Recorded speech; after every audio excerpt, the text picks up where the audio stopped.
Good afternoon, Todd. Good afternoon. I did we it. love our new sound effects. You are so good at singing. I don't know if anybody knows this, but Todd is a singer. Hell yeah.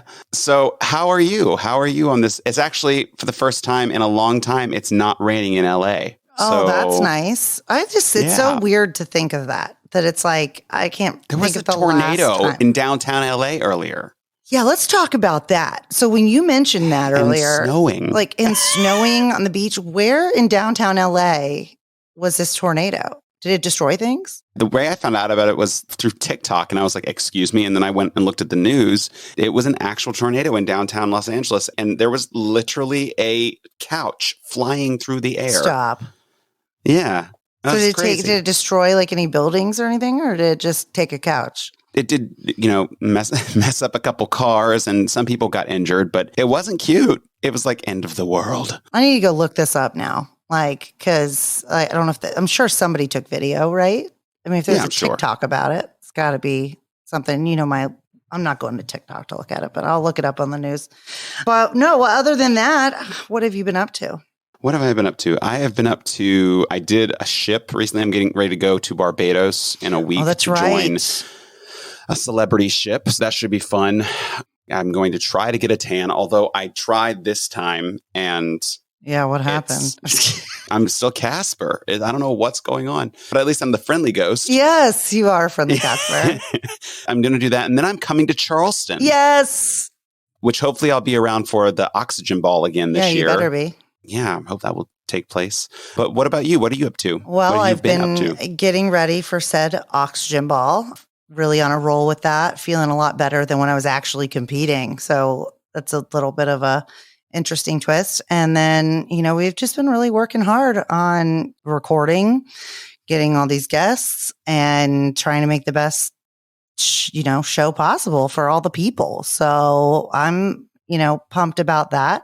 It has been tiring at times, almost to a level of non-functioning, but that I think lends itself well to our topic that we are discussing today, which is burnout.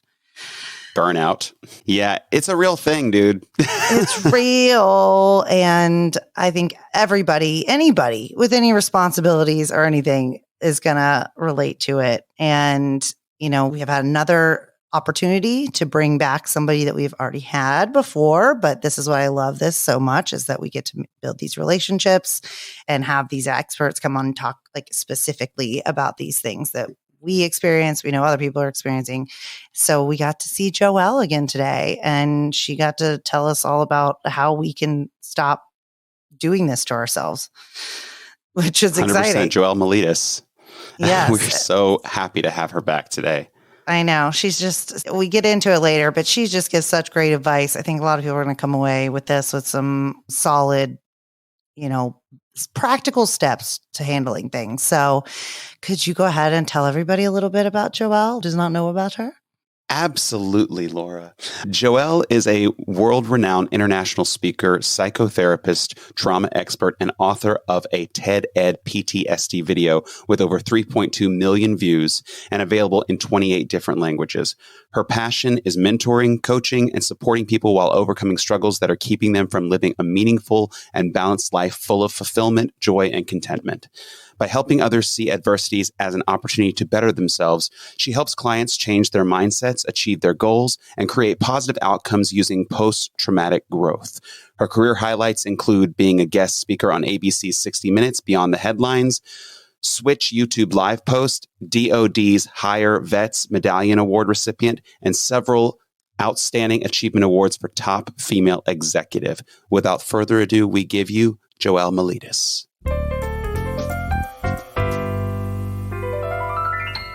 Well, hello, Joelle. How are you today? I'm good, Lauren Todd. Thanks for having me back on the show. We're so happy to have you back. Yeah. Me too. If you haven't heard our first podcast with her, just go back. It's a couple of episodes ago, but we had so much to talk to. We knew we needed to do another podcast because we could have gone on for hours. I know. Joelle knows so much about so many things, but we kind of felt like it'd be fun to drill into certain, one particular issue so that we can laser focus on it. And I think ultimately it's going to be something that everybody relates to. But before we get into all of that, I did want for you to kind of introduce to those who have not listened or do not want to take the time to go, you should go back and listen to it, but to give a little bit of background on, about yourself and the work that you do.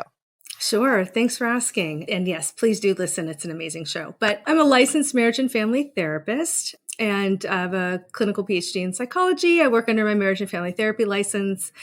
And what else can I tell you? I have a trauma-focused clinic in California, and we now are in a few other states. So I think that's new since we talked last, and some new exciting products that I'll tell you about at the end that has happened since we talked last. So we really work with all different kinds of trauma. We specialize working with military first responders.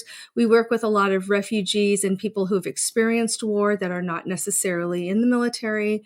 So we have this interesting niche, and we're in the middle of Silicon Valley. So we also have the Google, Apple, LinkedIn, CEO, C-suite folks as well that come to the clinic.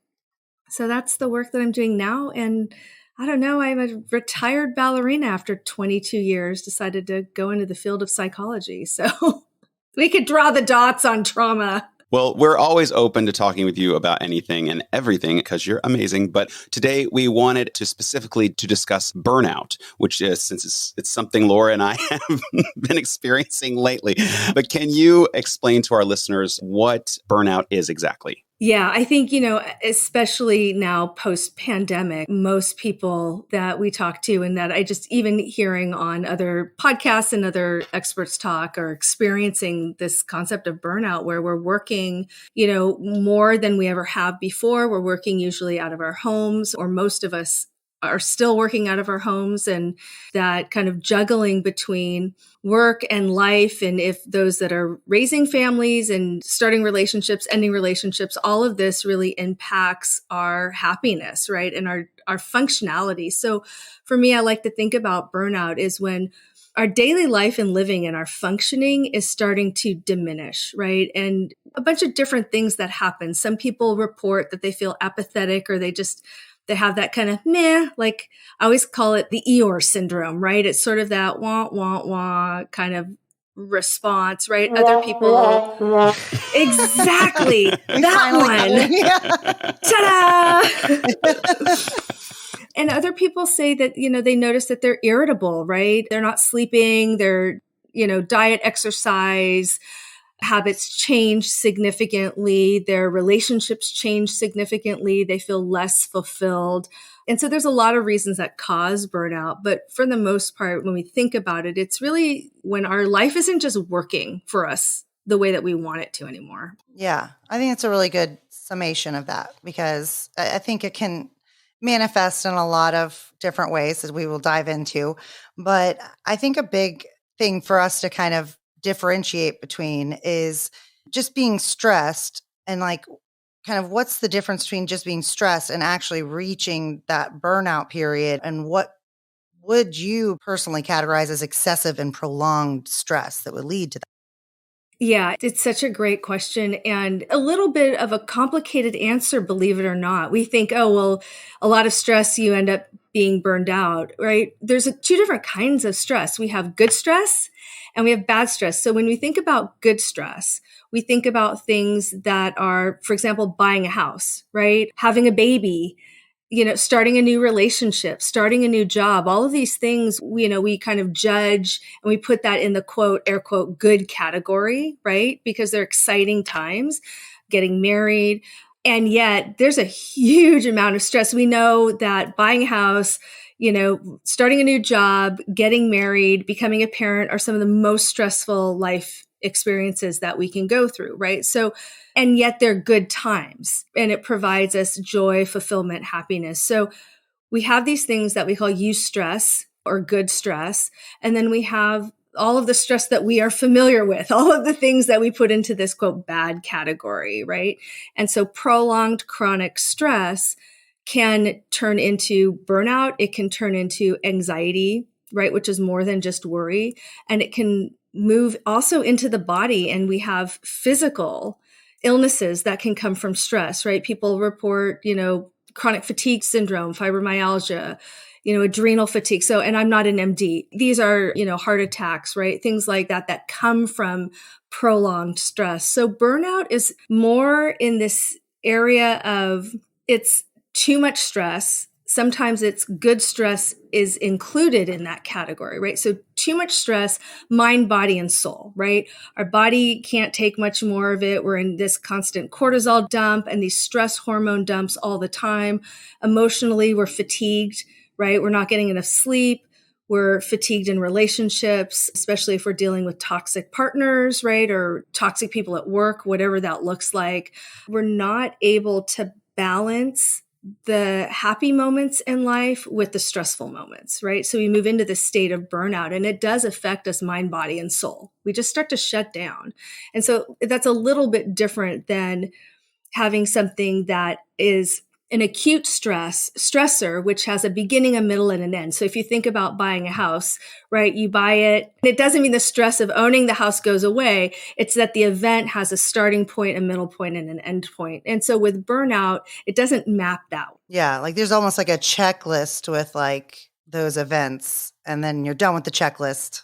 Now we move on to the next phase or whatever. And that, I think, keeps your mind a little bit more not in like a same thing, just beating you down. Then you go on to new phase. Yeah, because we don't really recover, right? Because we're all about the hustle, especially in our culture right now. And so we don't buy a house and go, great, now I'm going to take a month of a vacation. Like I am not in that financial situation to do that, right? So we don't give ourselves time to recover even from good stress. And so we kind of weave in and out of these moments of highly stressed, and then we're like, okay, cool, awesome, checked all the boxes. Now I'm on to the next stressful thing. And then now I'm on to the next stressful thing. And sometimes it's we're reacting to the stressors that are coming into our life. And sometimes they're self-imposed, right? When it's good stress, we're putting ourselves in those stressful environments. But we never really give ourselves time to rest. Right. And sort of like put a nice bow on that and go, okay, that was really stressful. And now I need a little recoup before I jump into the next thing. We just keep going. Just said we don't give ourselves time to recover from good stress. What would be defined as good stress? Yeah. So that's the stress that comes from happy events, right? The stress sometimes that comes from adrenaline rushes. So when we think about somebody who loves to jump out of airplanes or drive their car fast or ride a motorcycle or who's attached to the adrenaline, right? That's a stressor. It produces a significant amount of stress on our mind and our body, and yet we get an endorphin rush from that. It's all, essentially chemically kind of producing the same thing. It's cortisol going into your system, but it's like your mind processes it differently in a way of being like, okay, well, that was temporary, as opposed to when does this end? When does the cortisol stop? We usually think of burnout in the context of work, like, oh, I'm so overworked. I had back-to-back meetings and it just won't stop.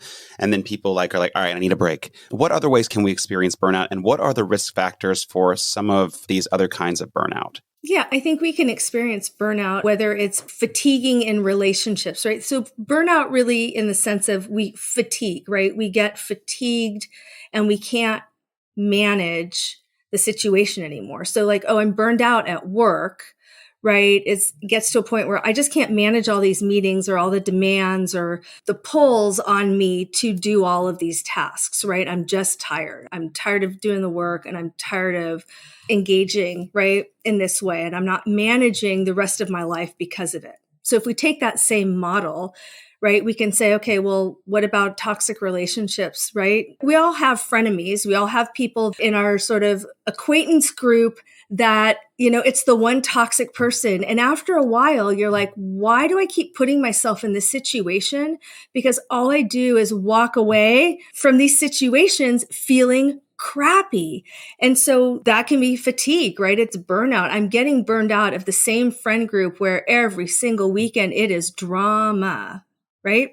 So that can be a kind of a burnout, right? We can get burned out from chronic pain and chronic illness, right? We get tired of dealing with the same stressors over and over and over. right? Where we're burned out from. Well, let me ask you a question. I'm going a little off script here, but I want to just ask in reference to relationships. Do you feel like what is the difference in person saying, I'm tired of dealing with this person that I'm in a relationship with versus I can't anymore? You know what I'm saying? Like, how do we know that we're burned out if we're in a relationship that is toxic? Or maybe it's not toxic. Maybe it's just boring, or maybe it's just not fulfilling. But how do we know that we're experiencing burnout and we're not just, that old saying, he's just not that into you? Can you differentiate that for me? Sorry. Yeah, no. I think it's a great question, right? Because we look at toxic relationships, right? That doesn't always mean that that person is a bad person, right? Or it could be that the relationship is not good for me, right? Or that's not my person.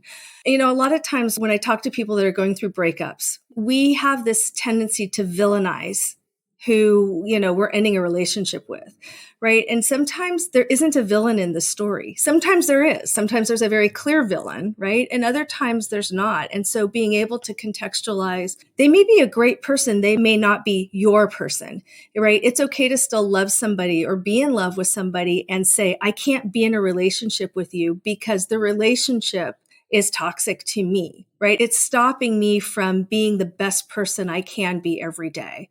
Right? Not the perfect person, right? But it's stopping my ability to grow. It's stopping my joy, right? It's impeding on other relationships, whether that's friends and family. It's interfering with my work.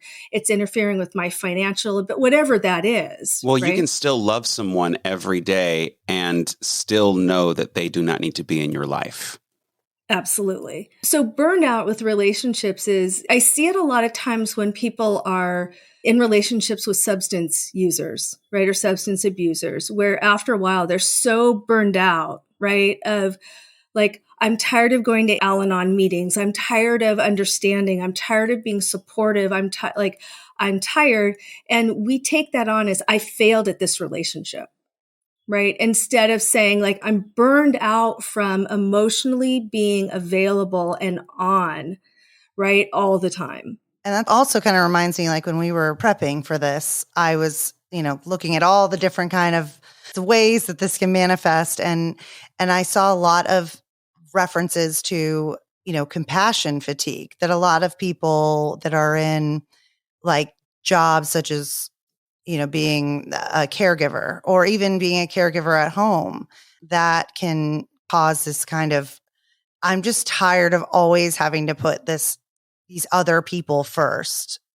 And I'm not ever first. It's sad. You basically at a certain point, like your brain can only handle so much, you can only handle, it's hard to put yourself first. And also when your job or whatever is on the line, to continue to do that. So I think like kind of a part of it is if you're feeling that way in a relationship, then maybe that's a sign that it's not great for your mental health. But then how do you deal with like the guilt of like leaving that person if they're in a bad place? I'm sure that people that have a substance abuse partners with that, like how do people handle that mentally, or how do you help them handle Stuff like that is a disease. So it's like, am I tired of the disease? Am I tired of that person? Am I tired of the situation? Totally. And the guilt and the shame, right? So it's guilt, shame, and blame. It's that magic trifecta of guilt, shame, and blame, right? And so it's like, I understand that this person that I love more than anything has this disease and they can't necessarily control it. I certainly can't control it. I didn't cause it, can't control it, right? Can't contain it. And yet it is impacting my life. And so sometimes that's the therapy work, right? With people who have compassion fatigue and have burnout is, what does that mean for you, right? What does that say about you? If you say, I can't do this anymore, right? Or I'm not willing to do it anymore, how do we work through the guilt? Because guilt is about my behavior, right? Shame is about what I think about myself. So if I can't do it anymore, what does that say about me? Well, I'm a failure then. So that's the shame, and the blame is, oh, I'm a failure because of this thing, right? That finger pointing, right? Well, if, she didn't have this disease, then I would still be in a relationship with her. That's that blaming piece, right? The guilt is about my behavior. I feel guilty because I left. right? So it's so convoluted. And when we get to these places of compassion fatigue, burnout, they are traumatic in a sense too, right? So we now are dealing with trying to hold it all together, right? And feeling like I just can't. So again, what does that say about me? So we get into these negative thinking, what we call negative core beliefs, this part about our personality or our ego, right? Or ethos. If I do this thing, then I'm that thing, right? If I can't take care of my children because I don't feel well, I'm a bad mom. Well, is that true? No. Absolutely not. We all get sick. We all have a hard time. There's no perfect moms out there, right? We put these paradigms in place. And so with burnout is if I'm burned out and I can't go to every meeting, there's the person next to me that can, and they're not burned out and they can do it. So what does that say about me, right? If I can't be in a relationship with somebody who's abusing substances, there's a million other people that can. What does that say about me, right? So we're constantly putting ourselves up against others, which makes it worse, right? Because then we don't leave. Then we're more burned out. Yeah. And it's like we always say on here, it's like, you can't give from an empty cup, but it's hard to find the line of like, I'm just tired. I need a break. And like, this is untenable. Like I cannot, like, this is no longer kind of what I can do. And I think that kind of leads, we've covered a little bit of it, but I think it'd be nice to kind of tell others and ourselves what some major signs and symptoms of burnout are to a point where when do you know it's time that you need to get help? So for me, it's patterns, right? So what's a reasonable amount of time? And that's going to be different for every person, right? Somebody might say, I can do this for 2 weeks. Somebody might say, I can do this for a year, right? So what's a reasonable amount of time? And really honestly looking at yourself in the mirror. What's a reasonable amount of time, right? How long do you think you can maintain the status quo if nothing changes, right? And how are you going to know? So it's asking yourself that question. Well, how am I going to know if this is getting worse? What are going to be the signs? Am I isolating even more? Do I not sleep even more? Am I, losing weight, putting on weight? What does that look like? Right? And then trying it on first, because it's too scary to say, this isn't working. I'm going to make this change. And then, okay, cool, click, go. That's too hard. It's too scary. So we try it on. Okay, if I can't do this anymore, what would it look like? What would it feel like if I did something different? And then what is that difference, right? What's that thing going to be? So if I were to leave the relationship, what would I look like? Well, are you financially dependent on the person you're in a relationship with? So what does that mean? How much money are you going to need to survive, right? What kind of work are you going to do? If you have children, what's childcare going to look like? So you start trying it on. And it's that pre-contemplation of change, or that cycle of change, starts to help, right? Ease us into being willing to make changes, because we start to feel like we have more control. When we feel like we're totally out of control, we react and we are constantly reactive, right? As opposed to being able to be in control of our emotions and our environment, our experiences, and then make decisions. So I always start clients with, drawing a circle. I'm like, draw a circle on a page, put yourself in the middle of it. Put inside the circle all the things you can control. What can you control? My sleep, my diet, my exercise, what I wear, how I behave, how I show up emotionally, right? Things like that. And then on outside of the circle, what are all the things that you cannot control, right? Everybody else. Yeah. Oh my God. That's so true. Yeah, it's absolutely true. And how do you think, like, say the person stays and they don't address the fact that they're burned out? What happens when you don't address it, and how can it affect your life? It's, again, really unique for each person, right? Typically, relationships fall apart. We see all sorts of things happen. Relationships fall apart. People lose themselves. They can be codependent. What else? Infidelity. happens when people feel like they're losing themselves and they're burned out. I keep asking for this thing over and over and over. You're not giving it to me, but the person over there will. Right. And I don't know how to end, or I can't end the one relationship before I start the next one for whatever reason. Right. I think we see a lot of different things happen from when people fatigue in situations.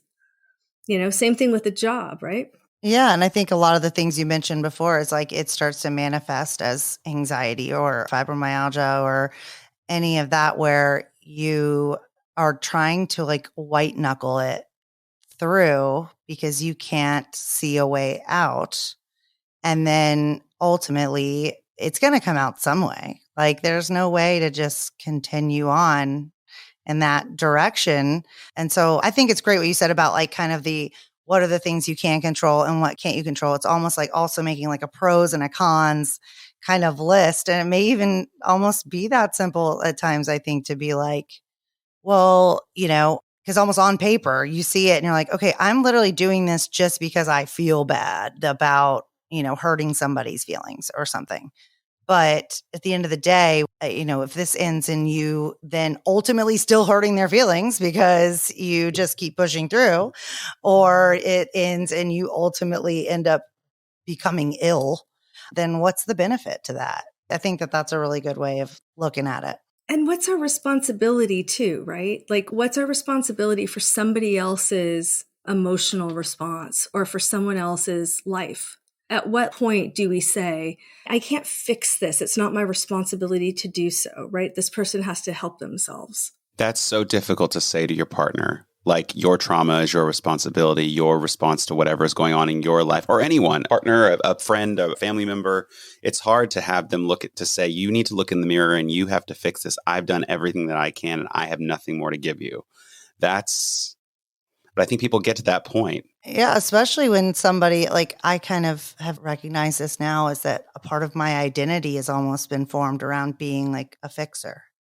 So, when you have to be like, I can't fix this, that's a very hard conclusion to finally come to, because that messes with your own identity of like, but who then you are. probably feel shame for not being able to fix it. Exactly. And then we go back to the failure thing. So I guess it's insidious, isn't it? It is. It's like this whole catch-22 constant cycle. So I guess now that we've really nailed down what burnout is, and I think that we've probably got a lot of people nodding along with that feeling, how can one prevent getting to that point, but also treat burnout once it's happened?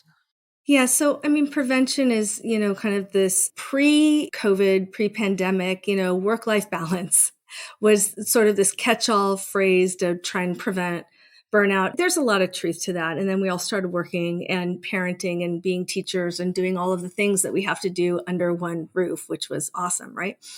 Said no one ever. There's some truth to this idea of work-life balance or relationship-life balance, right? We're not putting everything in one basket. All of my needs cannot be met by one person, one activity, one job, right? I need to be multidimensional. So, I have my friends and I have my partner, and that's healthy, right? We can't have our friend time with our partner 100% of the time. Sometimes we need to step away from our romantic relationship and go, I love you, but you are driving me batshit crazy right now and I need a break, right? And that's also hard to say too. But our friends give us something different, right? Our friends are going to have our back no matter what. Our therapist will not. Our therapist is going to be like, really? How's that working for you?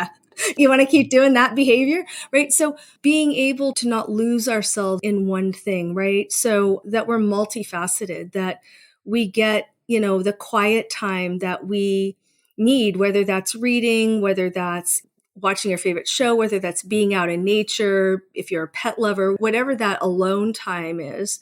We have the social time that we need. We're not just spending 100% of our time with one person, right? Or in one environment, that we turn work off. Work ends, even if that's only an hour or two a day for some people, depending on what their careers are. But work ends, there's a hard stop and there's that break, right? Where I can shut down for a little while and do me, right? Without having to be on for work. The parenting piece is the hardest, and it's the one that we don't talk about much because there's this stigma about saying I'm burned out being a parent. I literally this was like my next main question. I was like, I wanted to get to the heart of this matter just as a single parent too, is like, with parental burnout, how do you step away from being a parent? I mean, like, not to mention the outside pressure of being the perfect parent and doing all of the crafts and doing all the bento boxes of the perfect meals. So yeah, I mean, you've written a blog about this. So I really, this is what I'm here for. So how do you fix this? Yeah. So it's hard because that parent guilt is no joke. In fact, I was just talking to my director who has two little ones. And she was like, oh, today was Disney dress day or whatever it was. And, we got halfway to school. We forgot the dress. I had to go home, pick up the dress. I get there. And she's like, all I could do was, she's a full-time mom. She's in school full-time. She runs my company full-time. So we'll just start there, right? So this poor woman, she's like, and I walk in and all these other moms have brought the goodie bags and the stickers and the cupcakes and I'm like, yeah, I go, and you feel like you failed, right? She goes, totally. I'm like, yeah, the parent guilt is no joke. And she's like, I know I didn't.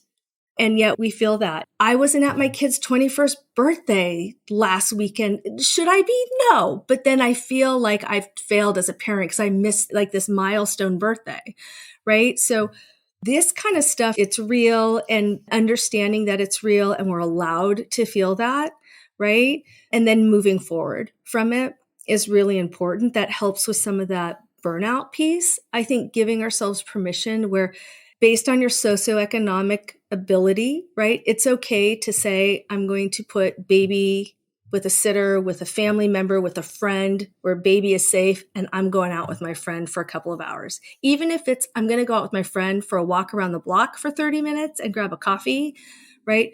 It's okay to take a break.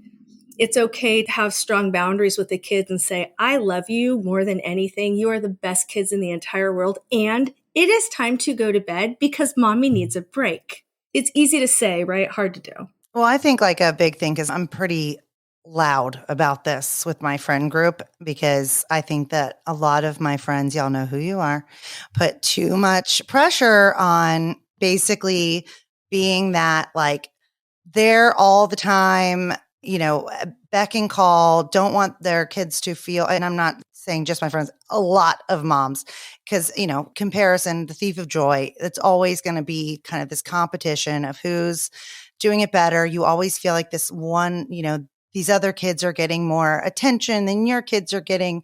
But I always feel like it's a very important thing to remember that one, it's very recent in human history that we have had this nuclear family unit where you are expected to be, as the mother or the father, the only source of caretaking and attention and stuff to your children. People always say it takes a village. No, it literally did take a village, back in the day. So this is not natural, really, but also that ultimately it creates independence for your children to not have this mommy and daddy are everything. And I want to get everything that I want. And I do get everything that I want all the time. It's almost like the same as putting up boundaries for relationships and friends of I'm not your one source of everything. And I agree that permission, I feel like, is so important, as you said as well, much easier said than done. But if I could do anything and shake people into, essentially not falling into that guilt trap, is that this isn't really the way it has always been. So I think social media also has put enormous pressure on that of look at what I'd made for my kids and look at all these decorations they did. And I swear when you brought up that Disney thing, it was so triggering. These dress up days, I'm just like, why does my child even have a uniform? Because 2 days of the week are whatever day, it's this carrot day. We're dressing up. It's why you do. Okay. So anyways, I'm gonna get off my high horse about that. But I think that that's a big pressure that a lot of moms feel in particular and not so much dads. You don't think the dads, wait, hold on. You don't think the dads experience like the same? Do you think it's just different for moms? I don't think that's universal, but I think there definitely are dads. Like I personally do know dads. I know some very, very hands-on fathers that go nuts if they're not with their children 24/7, or they feel like they have FOMO that they're going to miss something or they're going to not show up. The judgment among dads is real too. I don't know if y'all know. It's very much, for my friends who do have children and my brothers and stuff, it is very much when they're at their group events and, the dads are watching each other's behavior as well. And I agree with you. But there's a lot more pressure on the mother for sure, especially amongst other moms, I can imagine. It's still, this kind of old heterosexist gender norm crap where moms do this and dads do that. And I think, like you said, with social media, there's a lot of stereotypes and social norms out there that I don't think where we're at anymore. And so, yeah, I mean, we absolutely see that from dads. I see a lot, especially again, in being in Silicon Valley, where dad isn't necessarily the primary, financial, sometimes it's dual income. And then there's this split of like, okay, well, we're both really high powered, C-suite people. So who's taking the baby, who's doing this, who's going to soccer game. And so there's a lot of stress, like you said, the fear of missing out. So I think it's probably where people live in the country, what they do for a living, and kind of there's so much more to that. I think parent guilt, it's real. It's almost like the labor division too. So like when it comes down to it, if the mom got more going on, the dad's going to need to, or is expected to, step it up, and then they go into that same role. It's just like the roles have now started to kind of even out, I think, a little bit more. So I agree, Todd. I don't think it's, just moms. It's just more about how that works. I do have a question circling back here to burnout. Do you believe certain people are like predisposed to burnout? That's such a great question because it really is asking this idea of resiliency, right? What makes somebody resilient? And, there's research on both sides. There's actually good research on both sides that says, yes, if you don't have resiliency or grit, you are more prone to being, having burnout or compassion fatigue, anxiety, so on and so forth. And then there's research on the other side that says, it's, nurture, not necessarily nature, right? Or nature versus nurture kind of an argument. So I think it really is very specific to individuals. I can just talk about me, right? Like my children are now young adults. When they were little, and it was me, then me trying to take care of them and going back to school and working full time and being a full-time mom. And then doing that on my own. I went through a divorce when they were 1 and 3. And I was very blessed to have a good co-parent. I was still a single parent though. It was rough and I felt burned out a lot. And I felt like I didn't have a choice, right? Like I didn't have the quote luxury to be burned out. If I didn't get up and take care of them, nobody was going to, right? And so is that resilient? I don't know. I mean, when I talk to people about that, or when I go to therapy, because yes, therapists see therapists, and we talk about, oh, look at how you were so resilient and look at all of these things you did. I'm like, yeah, but I didn't have a choice. Well, that's a very interesting narrative because that's actually not true, right? I could have had my parents come and help me or a friend.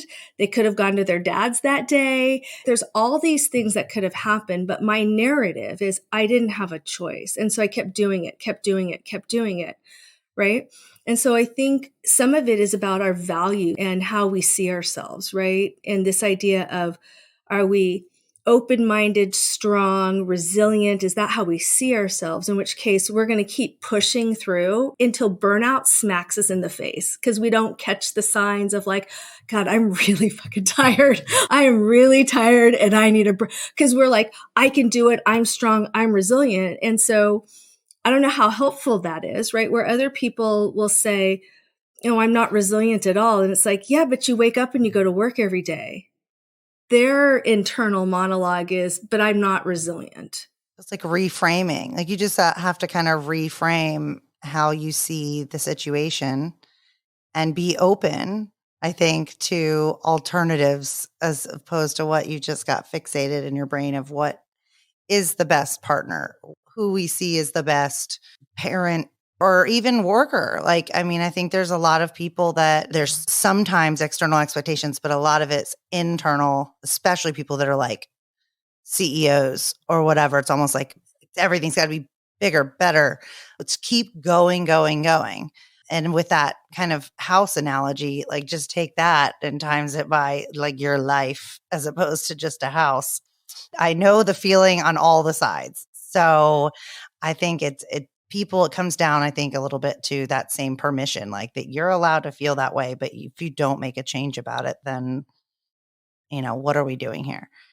Yeah. And small changes are okay, right? We can make what we call micro changes. So if I am not getting enough sleep, can I go to bed 10 minutes earlier? Not 3 hours, right? Like these little micro changes, right? Can I get outside and take a walk after dinner, even if I take the dogs and the kids and we all walk around the block just so, I can get outside and get some fresh air, right? These little micro changes are what helps for sure. And I think too, this idea of burnout, compassion, fatigue, and resiliency, they're new norms. Like when you talk about sort of the nuclear family, part of that is in the US, there's a cultural explanation for the nuclear family of why we are now the way that we are. And there's some historical issues with that, political, economical issues. The same thing comes with burnout, where if you ask people who are probably in their late 70s, and up, that's not a thing. You got up, you went to work, you did, it's kind of like suck it up, buttercup. And I'm not saying that that is better by any stretch. It's just as generations go on, as we have more emotional intelligence, we're starting to realize, right, some of the impact of that thinking. And for those of us who were raised in a house where it was like, suck it up and keep going, you keep doing that, right? So is that resilience? What is that? Or is it a bad cycle? Is it a bad cycle? Right. So this idea of micro changes, right? How do we make small changes? Because those small changes stack up and become really big change over time. And it's actually a short amount of time. What we know from research is it takes, 4 to 6 weeks to make a behavioral change. And it's really hard to make a major behavioral change because we have to do the same thing over and over and over, right? With the same stimuli to do that. But if we make these little changes, we can create big behavioral change over time that doesn't take a lot of time. And it's not a huge ask. Yeah, I was going to say, if somebody's burned out, probably the last thing you want to ask them to do is some kind of overhaul of their life, because that's already sending you down a spiral. As a therapist, I think I know what your answer is going to be. But how can one use therapy? Is therapy a good thing to incorporate into your life? You feel like you've reached that? And do you think that medication and things like that are things that can also supplement?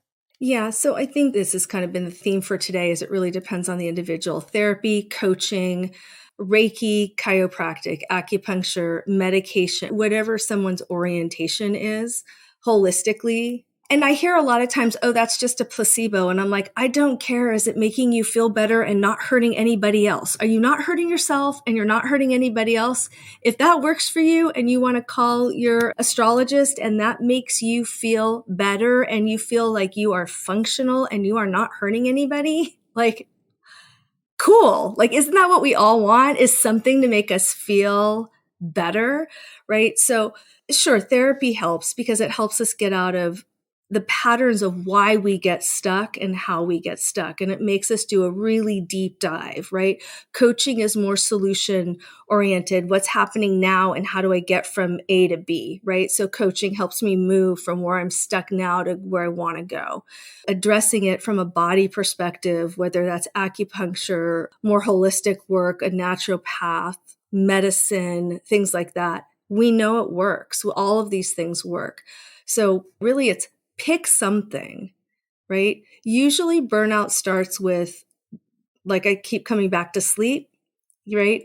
It usually starts with my sleep patterns start to change. I'm not sleeping, therefore I'm not functioning very well, right? And I'm no longer coping because I'm on a short fuse, whatever that looks like, right? I'm depressed, I'm on a short fuse, I'm whatever, because I'm not getting enough sleep. So try maybe adding adding a little bit of rest once in the week, right? If that's on a weekend, cool.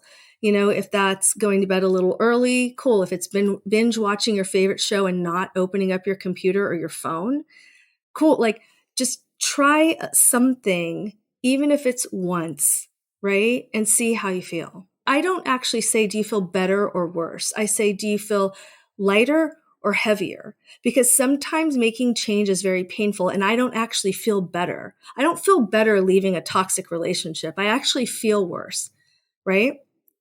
I know it's better for me, but I don't feel better.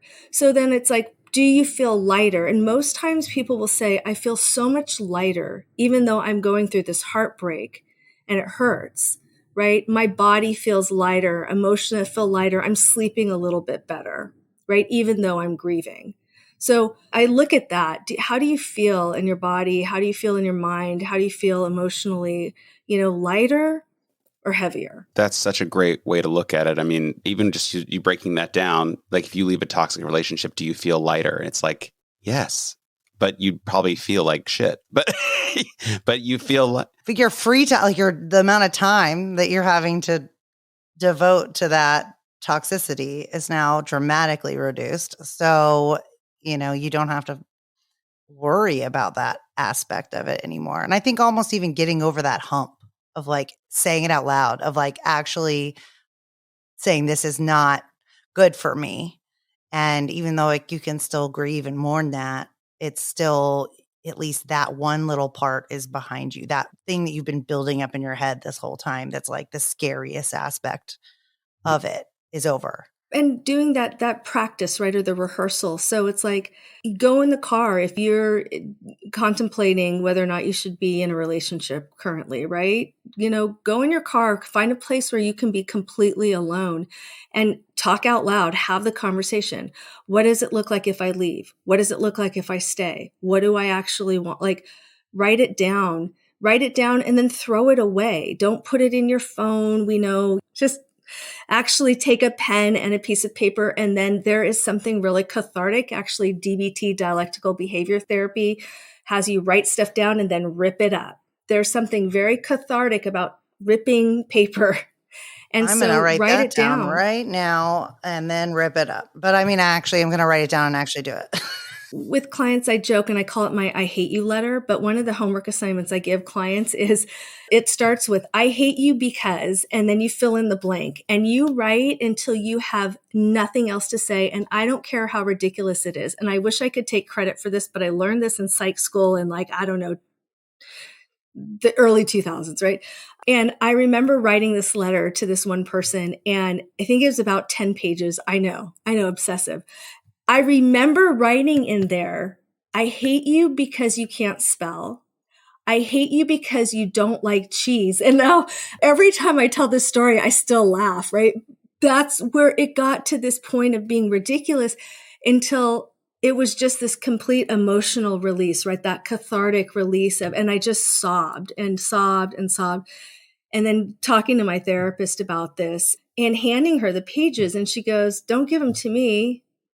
And I said, what do you mean? Don't you want to read it? And she goes, no, I want you to rip it up. And I'm like, I can't do that. She's like, why do you need to hold on to this? That's where I was stuck, right? Why do you need to hold on to this? And it's like, got it. I don't. So tear it up. And then just like every single page into like confetti and walking out, and not like I said, I was emotionally exhausted and so much lighter. And it was like, And that's not a letter that I would have given that person. That would have made me feel worse. It was purely for me, right? So it sounds silly, but it works. And don't leave that stuff out. Shred it, get rid of it, flush it down the toilet, don't care, right? It could cause more problems if you leave. It's going to be like, oh no, I can spell, I promise. I know. I really do like. Okay, so we have obviously covered a lot about burnout, but we did want to highlight that you help others with all other kinds of issues, including PTSD, CPTSD, and eating disorders. What are some of your other areas of expertise? And can you tell us again how people can reach out to you and or receive assistance for your practice for these issues? Oh, Oh, thanks for asking. Yeah, so I have an amazing team. We are trauma-informed, trauma-focused, but we work with most mental health issues that people have and lifespan issues. So everything from anxiety, depression, bipolar, eating disorders, trauma, right, to loss of job, recareering. For me, empty nesting, that's been a really, really fun one in my life lately. We run the gamut. I've got a great team. And so you can find, it's my name. I know you're going to drop it in the show notes, but it's joelrebomolitas.com. Or if you follow our socials, we have a lot of videos and skills. Every day we put up at least 2 different skills. And thank you so much for reposting. Oh my gosh. I love them so much because they're just these perfect little, like, it's almost like a check. I'm obsessed with checklists. So this is like if there was a love language for therapy, this is how it would be. But it's like the perfect little, like, are you feeling burnout right now? Are you feeling depressed right now? Here are things that you can do. And it's very palatable. It's very easy. Like you said, the micro changes. I think that's a huge thing that I'm going to take away from this is that it doesn't have to be an overhaul of your life, that just to deal with these specific things. And yeah, I just love them. So I check out your page every day. Everybody should go check it out. And also you have this amazing, all these things that are coming out that y'all are now doing calendars and all of that. Like we talked about it last time. Look at that. Let's hear more. Yeah. This is the test model. You can see it says not for resale. We just got it. This is our basically self-love workbook. And it is all of the stuff that you like on Instagram. I'll just show you page progressive relaxation. So it's this workbook. And the idea is that it's motivational skills that you can do to increase self-love in 31 days. We have a whole series we're doing: worry, burnout, coaching, anxiety, you name it. So this is the first one, but it is meant to be 5 to 15 minutes a day, and you do it for 31 days. And we hope, based on the research, that you'll see an improved increase in your self-esteem. So you can find that on our website. It's coming out soon, probably, I think another 4 weeks. It's like we're just finishing the final tests. I'm super excited. And it's at Official Joelle. Trauma Therapy is our handle. And you can do all of this remotely over Zoom too. You and your team can, if someone really wants to chat with you guys, you can do a Zoom session as well. Yeah. In fact, believe it or not, we're still mostly remote. So we had some clients come back in person. Our offices are in Mountain View, California, our physical office, but we have remote offices all throughout the country. And I still am seeing clients and doing coaching. So people are interested in talking with me specifically. I train a lot of other therapists.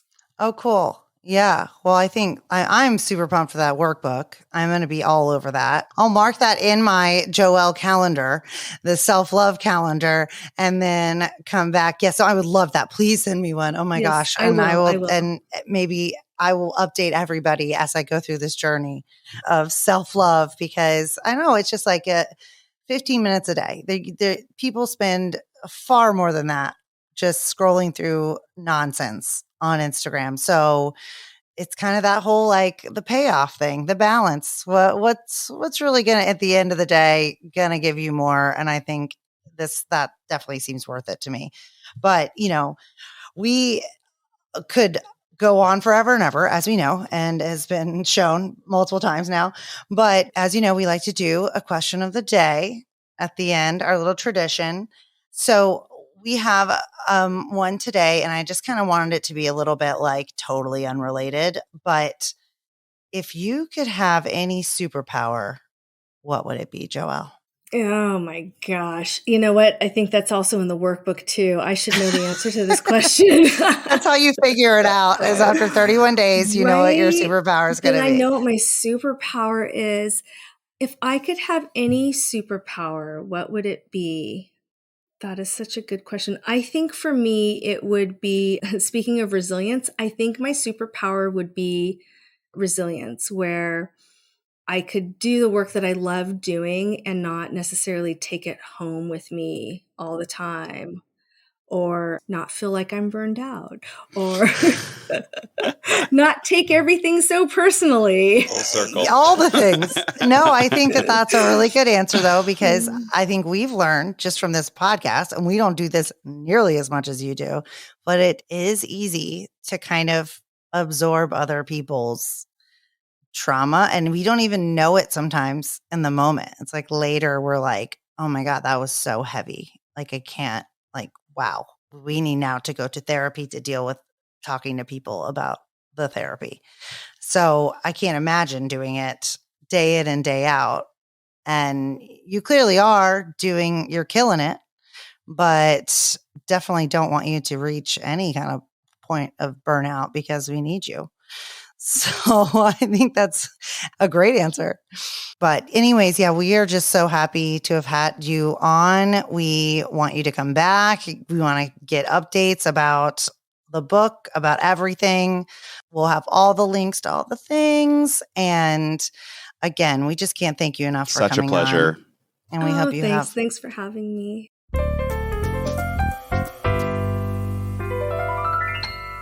All right. What did you think? She's so great.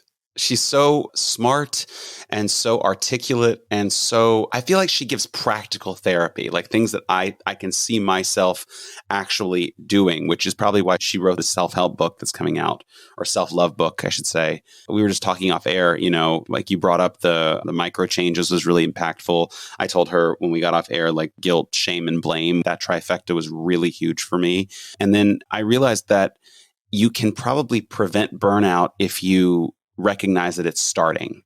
And I just never thought that that was even an option to go, oh, wait a minute, I can go for a walk, you know, and that I hate you. Oh my God, it's my favorite thing. I was like, off air, we were talking about it, and she was saying that even in, like, when she was in school, that they actually had to write 10 of them. And it wasn't like necessarily somebody that you really in that moment hated, but it was like more of a reflection of yourself, of like looking at what you had come up with to recognize where maybe you were putting your own expectations or whatever on other people. But I agree. The practical aspects are what I love so much about her, because it's, you know, it's one thing to sit here and just talk in circles, which we love to do anyways, but just say, like, you know, you can't give from an empty cup, but like, for real, here's how you fill your cup back up.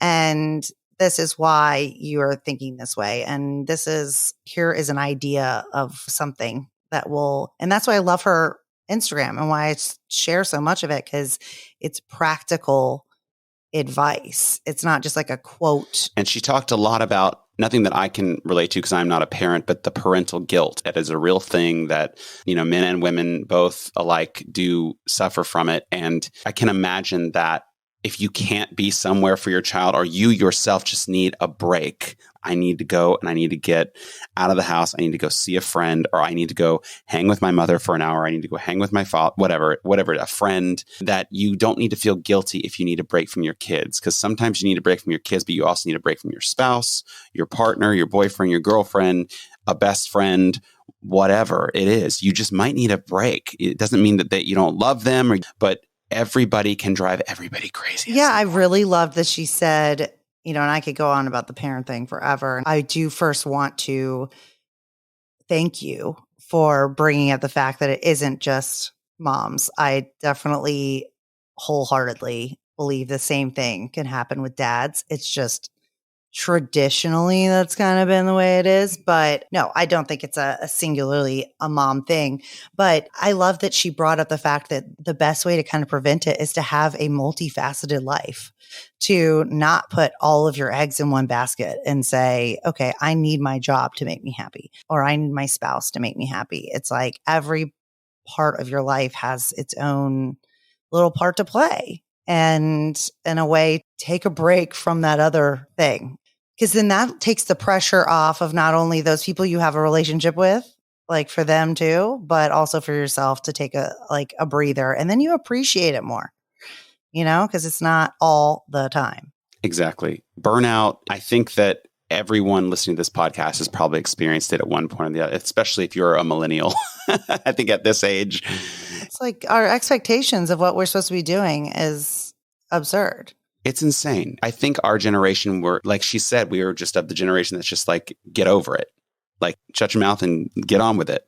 And but now, also be this new amazing generation, at it, everything that you do at the same time. Nail it, kill it, and don't, especially in the South, don't disappoint the family. Don't make the family look bad. Oh, yeah. And be perfect and, and don't cry about it. There's no crying in baseball. It's all around. It's too many things. We all love a league of their own I had reference. to make a league of their own reference anytime I can. But no, I think overall it was a very important message, especially for us, because, as a lot of people, I probably have realized that we had to take a little break for a little bit because there was a little bit of burnout going on, not just like with this, but with everything. When we were talking about trauma, it was our lives, but it was also just talking about trauma and people that we interviewed. I mean, look at Frank Mink. We interviewed him. He was, former head of the neo-Nazis, like talking about his trauma. I mean, we needed days after that episode. You hung out with him and all that. I did. It was too much, but I'm glad that we recognized that we needed a break, and now we're going to come back. This season 2 is already proving to be very rewarding and cathartic, and I think very uplifting. And speaking of that, question of the day, if you could have any superpower, Laura, what would it be? Can my answer be all of them? The superpower would be to have all the superpowers. No, I'm just kidding. I think it would, first of all, I really liked her answer because it wasn't like a typical, I'd be invisible kind of answer. So I'm going to try to kind of go off of that too, of if I had any superpower, it would be to almost know other people's, not thoughts, because I don't want to hear everything what you're thinking, but to know how other people receive messages and love, just like without having to dig for it. And to I would say just how to make everybody happy, but that's kind of just like the best way to do things, like to get a message across, to get something accomplished. And obviously I would love to be able to fly, but anybody would love to be able to fly, I think. There's some drugs in West Hollywood that you could really enjoy that. Yes. Is this literal or is this, we don't have to literal nail it down to that. So, if I had one that was like more emotional, it would be to know everybody's love language. And the other one would be to fly, whether that's on drugs or just in space. What's yours? Honestly, my superpower would be like to never get symptoms of being sick. So I'm just going to be real with all y'all listening. I hate with a passion. I hate throwing up and I hate diarrhea. Diarrhea for me is the worst situation ever created on man. I don't know why God, the universe was like, you know what we're going to do? If something doesn't agree with your stomach, we're going to have you on the toilet for we got to get rid of hours. it. You got to get rid of it. How else are you going to, is it going to ooze out of your skin? I just can't. No, but throwing up literally is I will do everything in my power to avoid throwing up unless it is coming out projectile. Sorry, everybody listening to this is probably disgusting, Todd, but you know what? You all feel it too. I know all of you don't want to, be around that porcelain circle. It is the worst. We don't want to. It's the worst. And you just feel like it's never going to end, God. Especially if you have the dry heaves. I can tell you there's that saying, there are no atheists in foxholes, but I think there are no atheists that are vomiting over and over. If there's any time you are praying to God is when you are on a toilet or puking into a toilet. That is when you are now one with God. You are praying to him about everything. I will change my whole life if you make this stop. Exactly. So that would definitely be my superpower because I just hate that feeling. I hate being sick. Yeah. I think that's a really good answer. Anyway. I agree with you. That is, sorry everybody for the visual. Yeah, you don't have to visualize it, but you know what we're talking about. Don't act like you are above this. That is the definition of hashtag turn the page on trauma. Right? Well, there are medications out there. I think that a lot of people don't realize you don't have to suffer in silence. There are things you can take to help you with this stuff. I couldn't agree more. And I also, how am I going to fly everywhere if I'm throwing up the whole time? So I want all those things. But per usual, this was lovely. Left with a lot of good lessons. And Joelle, thank you so much for coming back on. We just adore you. You're the best. We love it. Thank you. And, until next time.